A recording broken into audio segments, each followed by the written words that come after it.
Hello student, कैसे हो आप सभी। स्वागत है आप सभी का अपने यूट्यूब चैनल मैथ लर्निंग में। आज के इस क्लास में हम बात करने वाले हैं संख्याओं के बारे में, यानी कि संख्याओं को कैसे हम लोग पहचानेंगे, कैसे समझेंगे कि ये कौन सी संख्या है। तो जैसे पहले नंबर पर पढ़ेंगे क्या, प्राकृतिक संख्या। प्राकृतिक संख्या को कैसे पहचानेंगे तो इसको देखेंगे, लिखेंगे यहाँ पहले।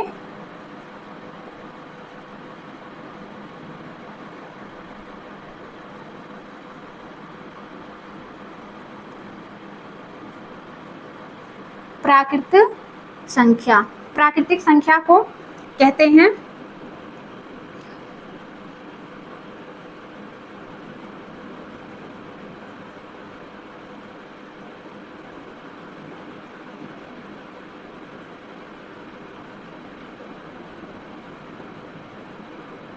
Natural number. प्राकृतिक संख्या को कहते हैं नेचुरल नंबर।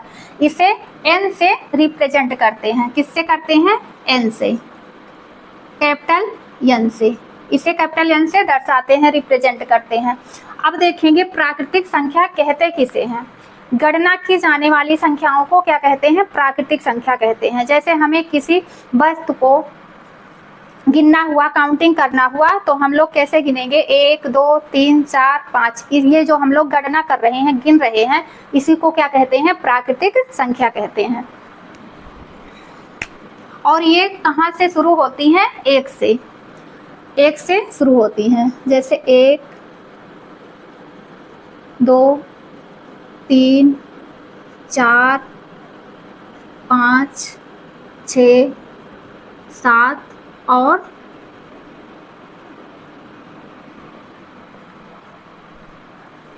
ये कहाँ तक होती हैं? इनफाइनाइट तक। कहाँ तक होती हैं? इनफाइनाइट तक, अनंत तक। अनंत तक होती हैं। इन्हें क्या कहते हैं? प्राकृतिक संख्या कहते हैं। जो 1 से और अनंत तक होती हैं उसे क्या कहते हैं? प्राकृतिक संख्या। अब आगे देखेंगे पूर्ण संख्या।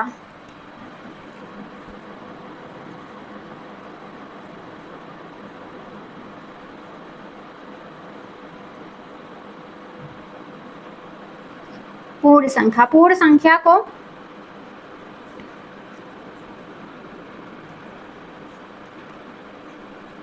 होल नंबर कहते हैं।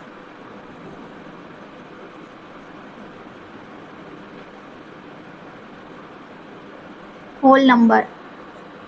और इसे कैपिटल W से क्या करते हैं? रिप्रेजेंट करते हैं। कैपिटल W से होल नंबर को कैपिटल W से रिप्रेजेंट करते हैं, व्यक्त करते हैं। अब इसको देखिए कहाँ से कहाँ तक ये होती हैं। पूर्ण संख्याएं कहाँ से कहाँ तक होती हैं? पूर्ण संख्याएं होती हैं शुरू 0 से। यहाँ लिखेंगे 0 1 2 3 4 5 6 7। ऐसे ये कहाँ तक होती हैं? अनंत तक होती हैं, इनफाइनाइट तक, अनंत तक।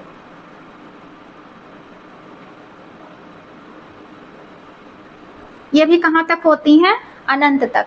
अब देखिए प्राकृतिक संख्या, इससे क्वेश्चन बनते हैं कि क्या सभी प्राकृतिक संख्या पूर्ण संख्या होती है। तो देखिए इसमें जितनी प्राकृतिक संख्याएं हैं 1 से, वो सारी की सारी संख्याएं पूर्ण संख्या में हमें दिख रही हैं। तो ये क्या है? ये सही है कि सारी की सारी प्राकृतिक संख्याएं जितनी हैं वो सब क्या है? पूर्ण संख्या होती हैं। लेकिन अभी इसी क्वेश्चन को घुमा दिया जाए कि क्या सभी पूर्ण संख्या प्राकृतिक संख्या होती है, तो ये नहीं होगा। ये इसमें देखिए पूर्ण संख्या में होल नंबर में 0 है और इसमें प्राकृतिक संख्या में 0 नहीं है। तो ये सारे के सारे होल नंबर जो है ये नेचुरल नंबर नहीं होंगे। लेकिन ये जो सारे नेचुरल नंबर हैं ये होल नंबर हो जाएंगे, ये हो सकते हैं, क्योंकि इसमें 1 से शुरू होता है, स्टार्ट होता है, इसमें 0 से। तो ये सारे प्राकृतिक संख्या पूर्ण संख्या हो सकते हैं। अब अगला टॉपिक देखेंगे पूर्णांक।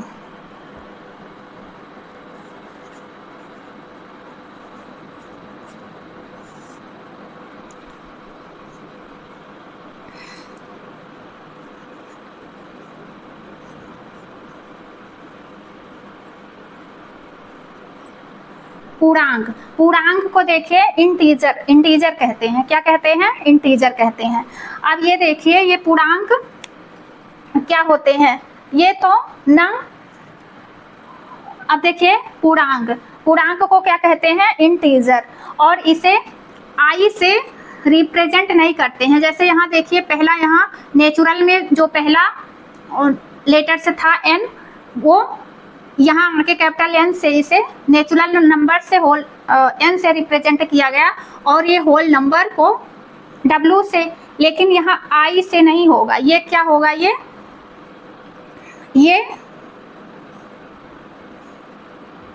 जेड से होगा। किससे होगा, जेड से, कैपिटल जेड से।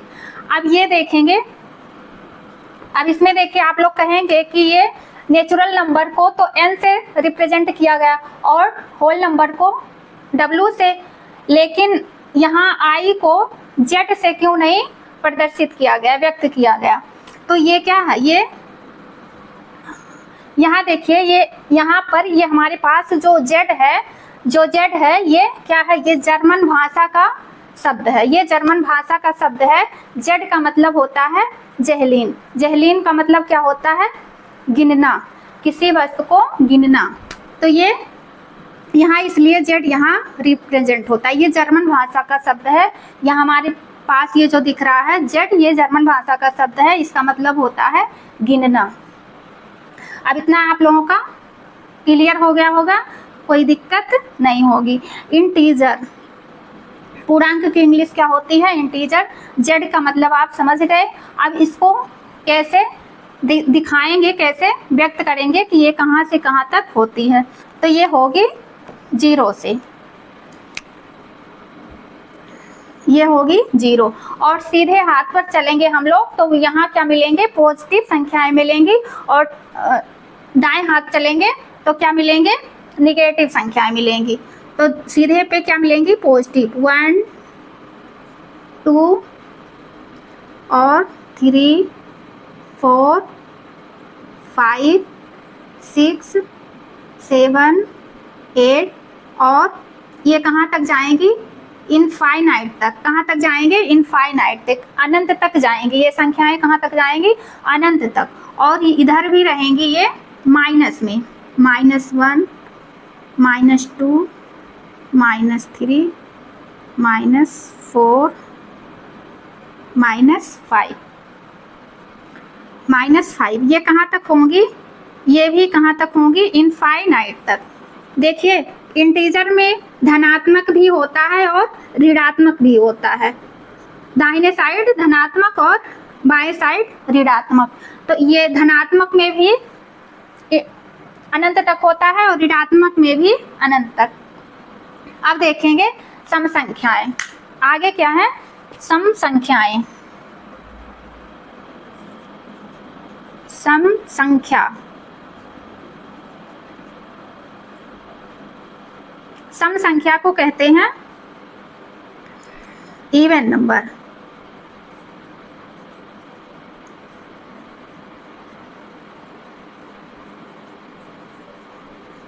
Even number. अब सम संख्याएं क्या होती हैं, जो 2 हों, 2 और 4 6 8 10।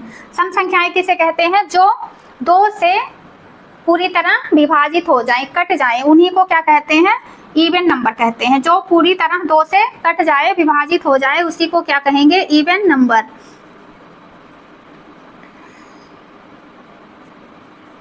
ये कहाँ तक होती हैं, ये भी होती हैं इनफाइनाइट तक।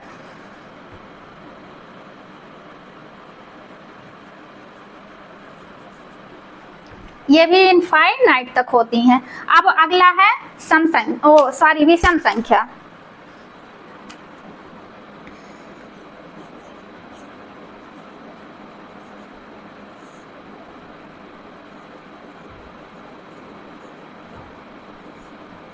इसे क्या कहेंगे, ऑड नंबर। विषम संख्या को क्या कहते हैं, ऑड नंबर।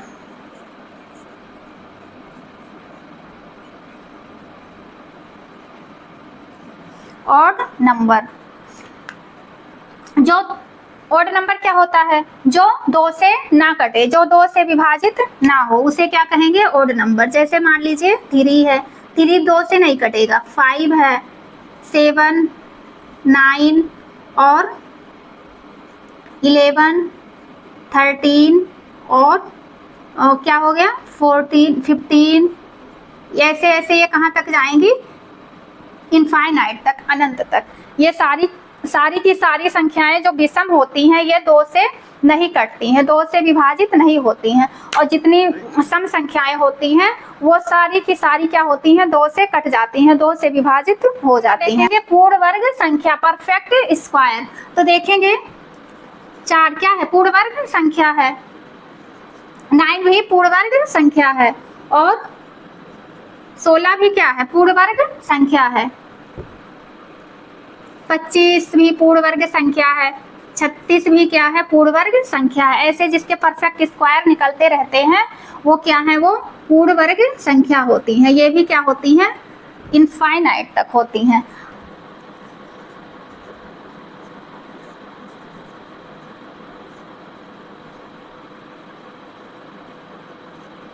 पूर्ण घन संख्या, इसे क्या कहते हैं, परफेक्ट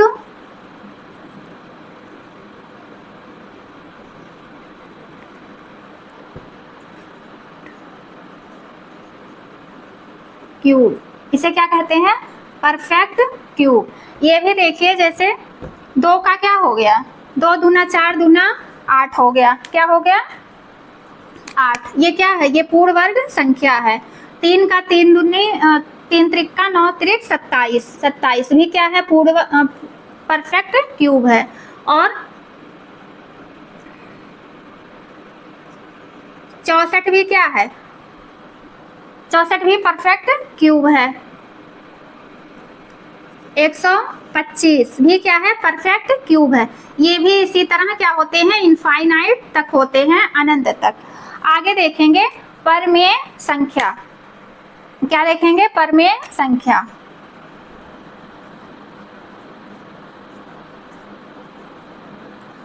परमेय संख्या को कहते हैं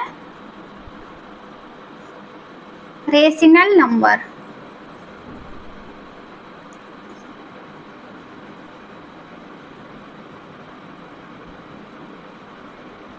और इसे Q से रिप्रेजेंट करते हैं, परमेय संख्या को Q से रिप्रेजेंट करते हैं। अब परमेय संख्या कहते किसे हैं, ऐसी संख्या जिसे आप P/Q के रूप में लिख सकते हैं उसे क्या कहते हैं, परमेय संख्या कहते हैं।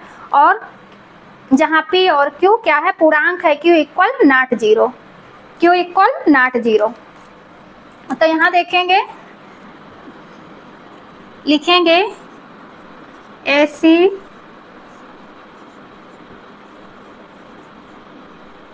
संख्या जिसे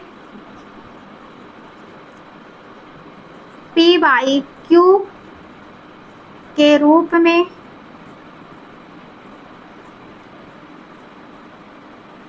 लिखा जा सके उसे क्या कहते हैं, परमेय संख्या कहते हैं। जहां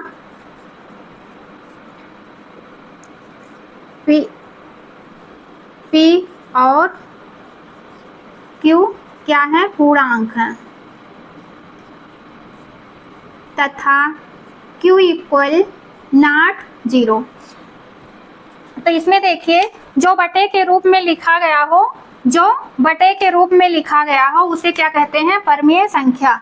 जैसे यहाँ 2/3, ये क्या है, अंश और हर के रूप में है, इसको क्या कहेंगे, अंश। और इसे क्या कहेंगे, हर। अंश और हर के रूप में लिखा हो, बटे के रूप में लिखा हो, उसको उसे ही क्या कहते हैं, परमेय संख्या कहते हैं। लेकिन जहाँ P और Q क्या है, पूर्णांक है, मतलब P और Q ये दोनों क्या है, पूर्णांक है। Q = not 0, Q की जगह पे क्या होना चाहिए, 0 नहीं होना चाहिए। जैसे यहाँ 2/3 के जगह पे 0 नहीं होना चाहिए। ये क्या है, ये अपरिभाषित है, ये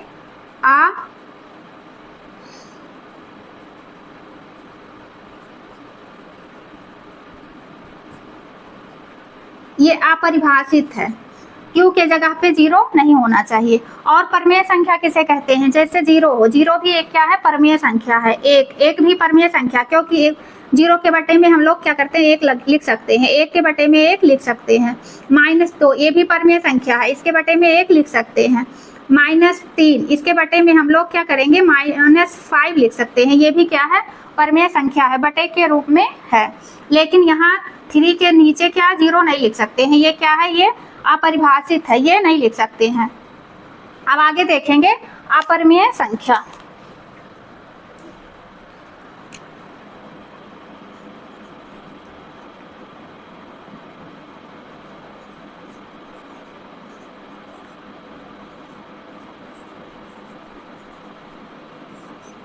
अपरिमेय संख्या को कहते हैं इरेशनल नंबर।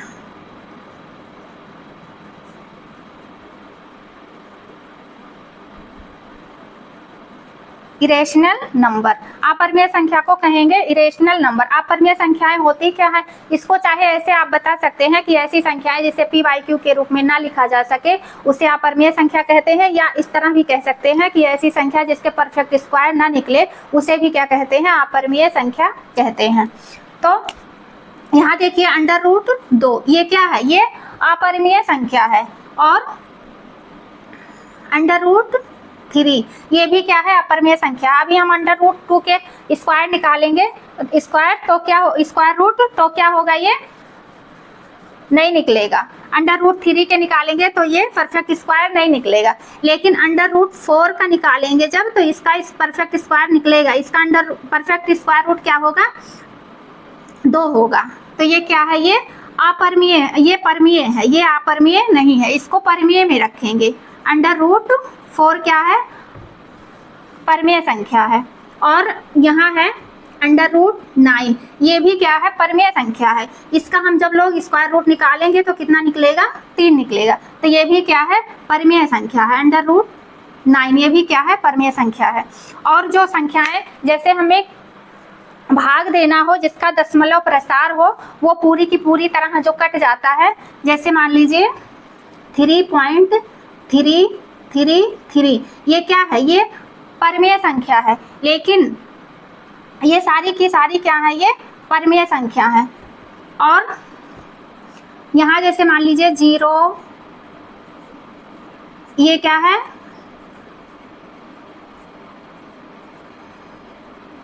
ये अपरिमेय संख्याएं हैं। ये इसके ऊपर क्या लगा है, बार लगा है। ऐसी संख्याएं हो जैसे 3.33 कई बार दिया हो तो 3 के ऊपर जो ये रेकरिंग लगाते हैं, बार लगाते हैं, ये संख्याएं क्या होती हैं, परमेय संख्या होती हैं। लेकिन ये संख्याएं जो भाग देने पर जो उसका भागफल आता है वो क्या आता है, बदलती रहती हैं, वो वही रिपीट नहीं करती हैं और कटती भी नहीं है, वो क्या होती हैं, अपरिमेय संख्या होती हैं। तो इतना आप लोगों का क्लियर हो गया होगा, कोई दिक्कत नहीं। तो आगे इसको समझेंगे और आगे करेंगे, देखेंगे आगे क्या है, अभाज्य संख्या। अभाज्य संख्या को प्राइम नंबर कहते हैं। इसका डिफिनेशन क्या है, इसका परिभाषा क्या है कि ऐसी संख्या जिसका गुणनखंड केवल और केवल 2 ही हो सकते हैं। ऐसी संख्या जिसके केवल और केवल 2 ही गुणनखंड हो सकते हैं, ना 2 से ज़्यादा और ना 2 से कम।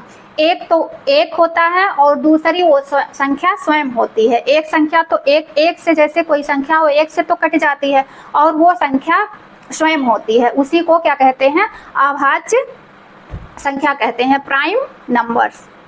तो जैसे एग्जाम्पल के लिए देखेंगे,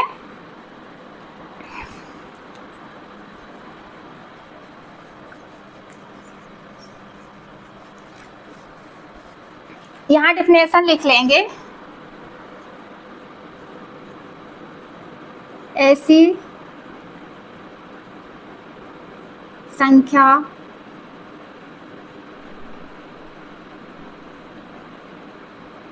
जिसके केवल और केवल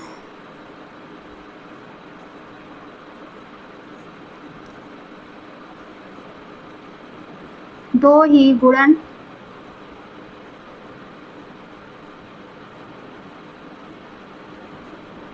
खंड हो, ना तो 2 से कम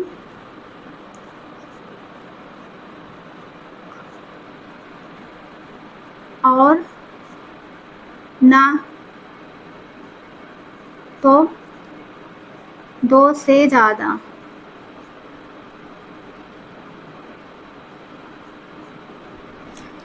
ये अभाज्य संख्या के प्राइम नंबर के डिफिनेशन है। ऐसी संख्या जिसके केवल और केवल 2 ही गुणनखंड हो, ना तो 2 से कम और ना ही 2 से ज़्यादा। तो एग्जाम्पल के लिए देखेंगे यहाँ, जैसे 2 है, 2 क्या है, 2 अभाज्य संख्या है। इसके देखिए एक है और एक वो संख्या स्वयं है। इसी तरह देखिए 3 भी क्या है, अभाज्य संख्या है। 3 को केवल एक, इसका गुणनखंड 1 है केवल और वो संख्या खुद। 5 है, 5 को इसी तरह 5 1 से कटेगा और खुद से। 7 भी है, इसी तरह ये क्या है, 1 से और खुद से, ये संख्या अपने आप से कटेगी। तो इसी को क्या कहते हैं, अभाज्य संख्या, प्राइम नंबर। अब देखिए यहाँ 2 क्या है, 2 सम संख्या भी है। 2 को क्या कहेंगे, ये सम संख्या है। 2 क्या है, सबसे छोटी सम संख्या है, इसे क्या कहेंगे, सबसे, 2 क्या है, सबसे छोटी सम संख्या है। और ये क्या है, सबसे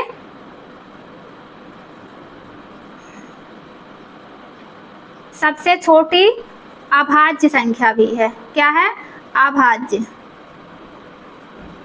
2 क्या है, 2 सबसे छोटी सम संख्या भी है और सबसे छोटी अभाज्य संख्या है। लेकिन अभी यहाँ पूछे कि सबसे छोटी विषम संख्या क्या होगी, तो यहाँ क्या हो जाएगी, यहाँ 3 हो जाएगी, सबसे छोटी विषम संख्या। इसी को क्या कहेंगे, विषम संख्या, सबसे छोटी विषम संख्या। अब देखिए यहाँ तक आप लोगों का क्लियर हो गया होगा। अब देखेंगे कि अभी यहाँ क्वेश्चन पूछ लिया जाए कि 1 और 50 के बीच में कितनी अभाज्य संख्याएं होती हैं, 1 और 50 के बीच में कितनी अभाज्य संख्याएं होती हैं। तो इसको आप लोग कैसे निकालेंगे, यहाँ सारी अभाज्य संख्याएं लिख लेंगे। जैसे 2 हुआ, 3, 5, 7 और 11, 13, 17, 19, 23, 29, 31, 37, 41, 43 और 47। अब देखिए काउंटिंग कर लीजिए, 1 2 3 4 5 6 7 8 9 10 11 12 13 14 15। 1 और यहाँ देखिए 1 और 50 के बीच में कितनी अभाज्य संख्याएं निकले, 15। 1 और 50 के, 1 और 15 के बीच में कितनी संख्याएं हैं, 1 और 50 के बीच में कितनी अभाज्य संख्याएं हैं। अब देखिए यहाँ 1 और 50 के बीच में कितनी अभाज्य संख्याएं हैं, कितने प्राइम नंबर हैं, 15। इसी तरह अभी यहाँ देखिए 50 और 100 के बीच में निकालना हो, 50 और 100 के बीच में निकालना हो, तो इसी तरह यहाँ अभाज्य संख्याएं निकाल लेंगे आप लोग। अब देखेंगे अगला भाज्य संख्या। भाज्य संख्या को क्या कहते हैं, कंपोजिट नंबर। भाज्य संख्या को क्या कहते हैं, कंपोजिट संख्या। ऐसी संख्या जिसके 1 से ज्यादा गुणनखंड हो, 1 से ज्यादा गुणनखंड हो, उसे क्या कहते हैं, भाज्य संख्या कहते हैं। ऐसी संख्या जिसके 2 से ज्यादा गुणनखंड हो, उसे क्या कहते हैं, भाज्य संख्या कहते हैं। जैसे 4 को ले लीजिए, 4 का क्या है, 1 भी होगा, 2 भी होगा और 4 भी होगा। क्या होगा, 4।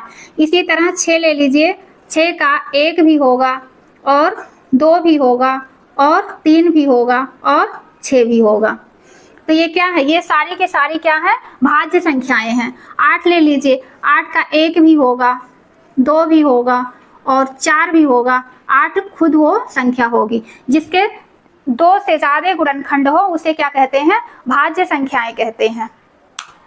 अब देखिए यहाँ एक तो ना, क्या एक क्या है, एक तो ना भाज्य है ना भाज्य है और ना ही अभाज्य है। एक ना भाज्य है ना अभाज्य है। यहाँ एक का उदाहरण देखिए, एक ना भाज्य है ना अभाज्य है। एक को हम ना भाज्य में कह सकते हैं ना अभाज्य में। अब देखेंगे सहभाज्य संख्या को प्राइम नंबर, ऐसी दो संख्याओं का जोड़ा जिसका युग्म, जिसका HCF 1 हो, केवल 1 हो। ऐसी दो संख्याओं का युग्म, युग्म क्या कहते हैं, जोड़े को कहते हैं युग्म, जिसका क्या हो, HCF 1 हो। जैसे यहाँ मान लीजिए 16 और क्या है 15 है, तो देखिए 16 3 से तो कट जाएगा, किससे, 3 से कट जाएगा, लेकिन 16 देखिए 16 2 से कट जाएगा, 4 से कट जाएगा, लेकिन 3 से नहीं कटेगा। और 15 देखिए 4 से नहीं कटेगा। तो ये क्या है, ये सहभाज्य संख्या है, ये सहभाज्य संख्या है, को प्राइम नंबर है। यहाँ जैसे 23 और 24 है, ये भी क्या है, ये सहभाज्य संख्या है। इसका HCF करेंगे तो क्या आएगा, 1 आएगा। 21 यहाँ मान लीजिए, हाँ 21 और 24 है, तो ये क्या है, ये सहभाज्य है, ये सहभाज्य नहीं है, क्योंकि इसके देखिए ये 3 से कट जाएगा और ये भी 3 से कट जाएगा। ये दोनों संख्याएं क्या है, सहभाज्य संख्या नहीं है, तो इसको क्या कहेंगे, सहभाज्य संख्या नहीं है। ये दोनों संख्याएं क्या है, सहभाज्य संख्या, ऐसी दो संख्याओं का युग्म जिसका HCF 1 हो, उसे क्या कहते हैं, सहभाज्य संख्या।